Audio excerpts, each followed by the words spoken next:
Hello and welcome to our discussion on career opportunities for electrical and electronics engineers in electrical vehicle industry. So friends, as we all know that there is a paradigm shift is going on in automobile sector as the world is moving from IC engine to electrical based system. And the government is also encouraging the electrical vehicle industry. जिसके three major reasons हैं. First is it is pollution free, right? और क्या reason है? Second, it is more efficient and third, it saves, it removes our petroleum dependency and thus helps in the forex reserve. जो नीति आयोग की report है वो ये कहती है कि 2030 तक जितने भी इलेक्ट्रिकल व्हीकल्स हैं, जिसमें टू व्हीलर्स की हम अगर बात करते हैं तो 70 to 100% रिप्लेस होने जा रहे हैं. मतलब जितने भी टू व्हीलर्स हैं आप समझ रहे हैं, जो आप देख रहे हैं वो सब पूरा रिप्लेस होने जा रहा है. सिमिलर ट्रेंड आप देख रहे हैं और देखेंगे फोर व्हीलर्स में भी, मतलब कि कार्स की मैं बात करूँगा. और थर्ड जो है अपनी जो थ्री व्हीलर्स है, जो सिटी ट्रांसपोर्ट के लिए जो ई रिक्शा जो यूज़ हो रहे हैं या फिर रिक्शा यूज़ हो रहे हैं, वो भी हमारे इलेक्ट्रिकल बेस्ड सिस्टम बनने जा रहे हैं. तो फ्रेंड्स, अगर इलेक्ट्रिकल व्हीकल जो इस प्रकार से बढ़ रही है तो जाहिर तौर पे जो जॉब अपॉर्चुनिटीज़ है, जो एम्प्लॉयमेंट है, करियर अपॉर्चुनिटीज़ है, इस इंडस्ट्री में बहुत बढ़ रही है और आने वाले टाइम में बहुत बढ़ने वाली भी है, राइट. तो बात ये है कि इसमें सबसे बड़ा जो रोल प्ले करने जा रहे हैं वो कौन होंगे?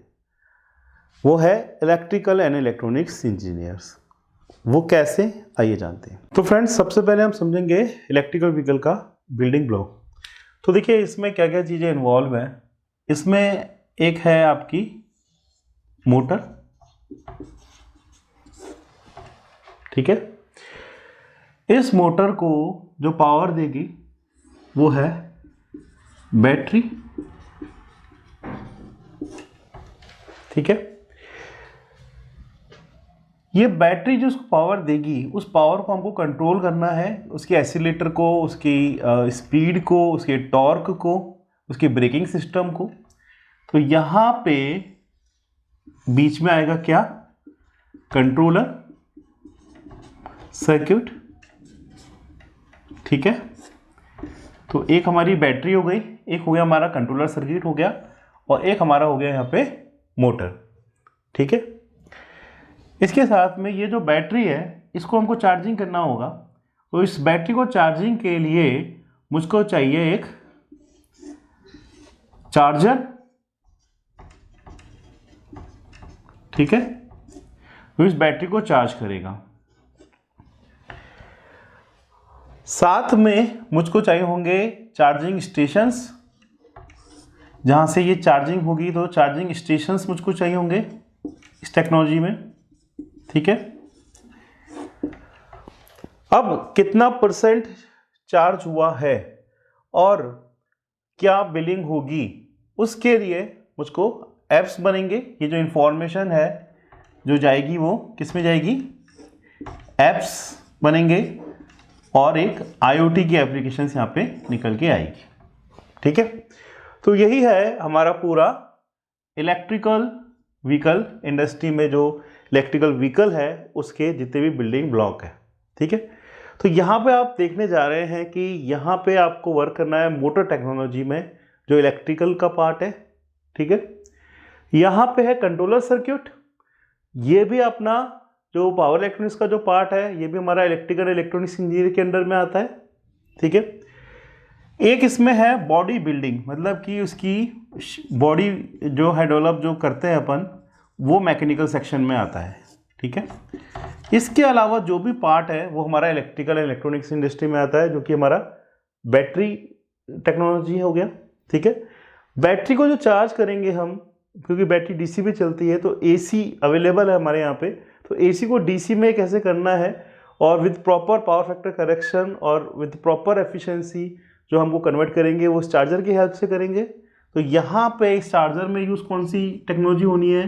पावर इलेक्ट्रॉनिक्स यूज़ होगी, जो भी अगेन किसका पार्ट है? इलेक्ट्रिकल एंड इलेक्ट्रॉनिक्स इंजीनियर का. यहाँ पे जो चार्जिंग स्टेशंस हैं, पेट्रोल स्टेशन के साथ में, पेट्रोल पंप के साथ में चार्जिंग स्टेशंस इलेक्ट्रिकल के भी ऑल ओवर इंडिया बन रहे हैं. तो वहाँ पे जो इसका जो पूरा सिस्टम है वो भी इलेक्ट्रिकल एंड इलेक्ट्रॉनिक्स इंडस्ट्री से रिलेटेड है। और कितना परसेंट चार्ज हो गया है और क्या स्टेटस है बैटरी का, वो सारा जो इन्फॉर्मेशन है वो ऐप्स जो डेवलप होगी, आईओटी एप्लीकेशन आएगी, वो भी जो है हमारे इलेक्ट्रिकल एंड इलेक्ट्रॉनिक्स इंडस्ट्री में कवर होती है। सो फ्रेंड्स, अब हम जान चुके हैं कि ईवी इंडस्ट्री का बहुत बड़ा स्कोप होने वाला है और इसमें जो लायन शेयर है, जो सबसे बड़ा शेयर है, वो इलेक्ट्रिकल एंड इलेक्ट्रॉनिक्स इंजीनियर का है। पर साथ में आपको एक बात और समझनी होगी कि सिर्फ डिग्री इन हैंड की, मतलब आपके पास में सर्टिफिकेट है और आप एक अच्छी जॉब या स्टार्टअप इलेक्ट्रिकल व्हीकल इंडस्ट्री में कर पाएंगे, ऐसा कुछ नहीं है। इसके लिए आपको अलॉन्ग विद डिग्री क्या चाहिए, आपको चाहिए है प्रैक्टिकल प्लस टेक्निकल नॉलेज का एक्सपीरियंस। अब आप में से काफ़ी लोग सोच रहे होंगे कि जब हमने 4 साल इंजीनियरिंग कर ली है, उसके बाद हमको वो कॉन्फिडेंस, वो स्किल्स या फिर करियर रेडी हम नहीं हो पाए हैं, तो with in a short period of time जैसे हमको जॉब लेनी है तो हमें क्या करना होगा, ठीक है। तो इसमें आपको मैं ये बात कहना चाहूँगा कि आपको इसमें बहुत सारी चीज़ें नहीं पढ़नी है, ठीक है। जो रिलेवेंट चीज़ है, जो रिलेटेड चीज़ है, उसी पे आपको फोकस करना है, ठीक है। तो आपको जो रोड मैप है उसमें एक बात आप समझिए कि ये आपका टारगेट है, प्रैक्टिकल और टेक्निकल एक्सपीरियंस, ठीक है।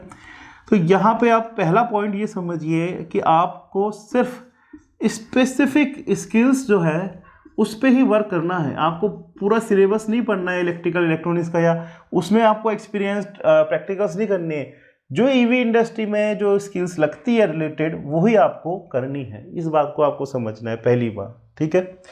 दूसरी बात यह है कि यहाँ पे थ्योरेटिकल नॉलेज से कुछ नहीं होगा, आपको यहाँ पे प्रोजेक्ट्स करने होंगे, और प्रोजेक्ट्स भी ऐसे नहीं, प्रोजेक्ट्स भी आपको स्पेसिफिक टू जो स्किल्स चाहिए उस पर करने होंगे। आपको इंडस्ट्रियल एक्सपीरियंस चाहिए होगा, आपको इंडस्ट्रियल एक्सपोजर चाहिए होगा कि भाई इंडस्ट्री में क्या चीज़ चाहिए, क्या टेक्नोलॉजी चल रही है, क्या रिक्वायरमेंट है, वो भी आपको यहाँ पे समझना होगा, ठीक है। थर्ड बात जो है कि आपको टेक्निकल नॉलेज जो है वो भी चाहिए होगी, टेक्निकल नॉलेज है वो भी चाहिए होगी, ठीक है।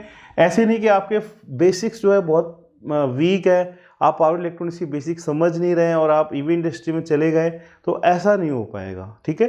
तो आपको वर्क करना है स्पेसिफिक स्किल में, पहली बात, और इस स्पेसिफिक स्किल्स जो चाहिए है उस पर आपको प्रोजेक्ट्स करने हैं, उस पर आपको इंडस्ट्रियल एक्सपोजर चाहिए, आपको तो इंटेलिजेंस चाहिए उस पर, और थर्ड आपको इस पर टेक्निकल नॉलेज जो है वो एक्वायर करनी है, ठीक है। अब बात यह है कि सर ये बताओ कि ये जो स्पेसिफिक स्किल्स है वो कौन सी है। तो यहाँ पे जो सबसे मेन जो स्किल्स है स्पेसिफिक, वो 3 स्किल्स है जिस पे आपको वर्क करना है, ठीक है। वो क्या है? सबसे पहले आता है वो पावर इलेक्ट्रॉनिक्स। पावर इलेक्ट्रॉनिक्स क्या है? एसएमपीएस आपने सुना होगा। तो यहाँ पे पावर इलेक्ट्रॉनिक्स में आपको वर्क करना है, क्योंकि जो हमारा बैटरी चार्जर है या फिर स्पीड कंट्रोल है वो सारा किससे हो रहा है? वो हमारा पावर इलेक्ट्रॉनिक्स का पार्ट है, मतलब मेजर पार्ट ये पावर इलेक्ट्रॉनिक्स का है।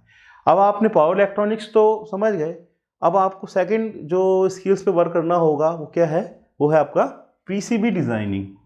ये भी एक इम्पॉर्टेंट स्किल है यहाँ पे, पीसीबी डिज़ाइनिंग। पीसीबी डिज़ाइनिंग जो है वो आपको आनी चाहिए। और जो थर्ड स्किल जो चाहिए होगी, ठीक है, आपका जो चार्जर कंट्रोल है वो, और जो आपका मोटर कंट्रोल का जो सर्किट है वो कैसे चलता है? एक प्रोग्रामिंग चिप से। तो आपको यहाँ पे micro controller programming, MCU programming आपको आनी चाहिए है। तो यहाँ पे हम समझ में आ रहा है हमको ये 3 चीज़ कि 3 स्किल कौन सी स्पेसिफिक स्किल्स पे आपको फोकस करना है? Power electronics, second PCB designing, third micro controller की प्रोग्रामिंग कैसे करते हैं।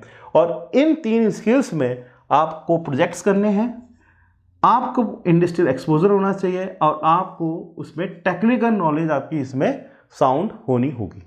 सो फ्रेंड्स, यहाँ पे मैं एक बात कहना चाहूँगा कि अगर आप 2 महीने भी इसमें लगाते हैं इस स्किल्स को सीखने में, तो आप एक बहुत अच्छी job with handsome salary electrical vehicle industry में अपना अच्छा करियर बना सकते हैं। और यहाँ पे मैं एक बात और कहूँगा कि देखिए, जो इंडस्ट्री है ना उसका एक रूल है, और वो रूल क्या है, सीधी बात, नो बकवास। मतलब कि अगर आपके पास में जो रेलेवेंट स्किल्स है, वो हुनर है, तो इंडस्ट्री में आपका देखिए रेड कारपेट वेलकम होगा।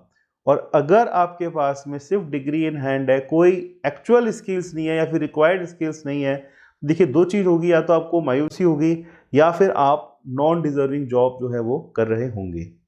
तो बात यह है कि ये स्किल्स कैसे एक्वायर की जाए, तो या तो आप खुद कर सकते हैं तो वेल एंड गुड, अदरवाइज आप ट्रेनिंग प्रोग्राम्स भी ज्वाइन कर सकते हैं। अब यहाँ पे एक बात मैं डिस्क्लेमर देना चाहूँगा कि आप ऐसा कोई ट्रेनिंग प्रोग्राम ज्वाइन मत करना जो कि थ्योरेटिकल हो, पीपीटी बेस्ड हो, क्योंकि जो गलती अक्सर स्टूडेंट कर रहे हैं वो हमको रिपीट यहाँ पे नहीं करनी है। हमको यहाँ पे जो जॉब जो दिलाएगा या फिर जो करियर बनाएगा वो क्या है, वो है प्रोजेक्ट बेस्ड अप्रोच। अब इसका क्या मतलब है, देखो, अगर मैंने बात करता हूँ कि पीसीबी डिज़ाइनिंग की, आपको अच्छे से पीसीबी डिज़ाइनिंग आती है, साथ में आपने एक इलेक्ट्रिकल व्हीकल चार्जर की पीसीबी की डिज़ाइन, मतलब एक एक्चुअल, मान लीजिए आपने एक्सम या फिर माइक्रोटेक कंपनी का चार्जर लिया, उसका पूरा पीसीबी डिज़ाइन क्या हुआ है आपने अगर, और वो आपके रिज्यूमे में आता है और वो आप अपने जो है जॉब्स में, इंटरव्यूज में दिखाते हो, तो डेफिनेटली वो एक बहुत बड़ा वेटेज होगा, राइट। अगर आपने प्रोग्रामिंग आती है, वेल एंड गुड, और इसके साथ में आपने जो प्रोग्रामिंग जो चार्जर में लगती है वो आपको आ रही है, या फिर जो उसके कंट्रोलर में जो लग रही है वो अगर आपके आ रही है, उस पर आपने प्रोजेक्ट किया हुआ है, तो आपके लिए बहुत बड़ा जो है ये पॉइंट होगा, ठीक है। थर्ड बात ये कि जो पावर इलेक्ट्रॉनिक्स में आपने कोई एसएमपीएस अगर बनाया है, आपको नॉलेज होनी चाहिए, आपको इन डेप्थ मालूम होना चाहिए कि ये कंपोनेंट का क्या रोल है, मॉसफेट की प्रोटेक्शन कैसे करते हैं, पावर फैक्टर करेक्शन सर्किट क्या होता है, ये सारी चीज़ें आपको मालूम है। और आप इंटरव्यू में, जब टेक्निकल इंटरव्यू में जब बैठे हैं, कॉन्फिडेंटली आप बता रहे हैं, तो डेफिनेटली आप इजीली जो है इंटरव्यू क्रैक कर पाएंगे। तो फ्रेंड्स, T2P स्किल्स भी इलेक्ट्रिकल व्हीकल इंडस्ट्री में करियर रिलेटेड प्रैक्टिकल और प्रोजेक्ट बेस जो है लॉन्च कर रहे हैं हम लोग प्रोग्राम। अगर आप इंटरेस्टेड हैं तो आप अपना नेम, सिटी और ईवी इंडस्ट्री आप जो है व्हाट्सअप कर सकते हैं इस नंबर पे। और फ्रेंड्स, आपको कुछ डाउट्स है, आप कुछ पूछना चाहते हैं, आपकी जो भी क्वेरी है वो आप कमेंट सेक्शन में भी पोस्ट कर सकते हैं। तो फ्रेंड्स, मिलता हूँ मैं आपसे नेक्स्ट वीडियो में ईवी इंडस्ट्री की और इनसाइट्स लेके मैं आऊँगा। थैंक्स।